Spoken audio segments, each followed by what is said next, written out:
Hi, I'm Peter Rickman, the President and Business Manager of MASH, the Service and Hospitality Workers Union. A lot of people who work in our industry have no idea what a union is and does. And whether you've worked in kitchens for 30 years or you're a brand new barista, chances are pretty good you wouldn't know what a union is either, or that hospitality workers have unions. If someone hadn't come to me 25 years ago when I first got started in the industry, I probably wouldn't know what a union is, or that hospitality workers can have unions. I could go on about 80 years of labor history and what unions have won, starting with guys in hard hats in factories and foundries in the 1940s. But the truth is, that doesn't really matter to bartenders and baristas and cooks and cleaners, servers and security guards, the people whose labor powers the service sector and the hospitality industry today. So instead of going on about that, I thought, let's go talk to hospitality workers to find out what they think a union is and does. So in non-union jobs, who decides how much you get paid? My boss. All right. The company. Who decided about staffing or scheduling? The employer. Okay. Who decides things like benefits? Company. In those jobs, who decided how much you got paid?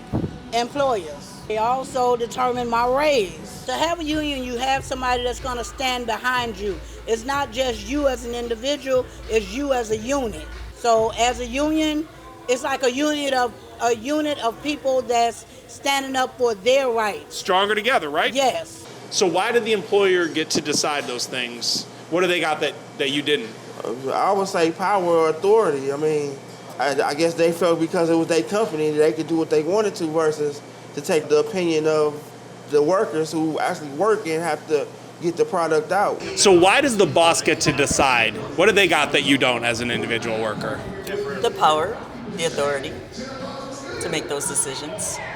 They have the power, and they have the power to do as they please. Why does the boss get to decide on these things? They have power. They have power over their workers and any decision that they make. In the non-union workplace, the boss decides everything, from pay to policies to staffing to scheduling. Because in the non-union workplace, the boss has one thing that workers don't. The boss has all the power. On their own, workers have none. Now, a union is just a group of workers coming together to balance the power out. And with that power balanced, we sit down at the table as equals with the boss. And we negotiate over things that matter to workers. Yes, we negotiate over pay, wages, benefits. We negotiate over policies. We negotiate over staffing and scheduling. And what we negotiate isn't just a set of suggestions. It's not just a guideline for the employer. What we negotiate when workers come together to balance the power and sit down as equals with the company is written into a legally binding contract. These contracts define a fundamental difference in the union workplace.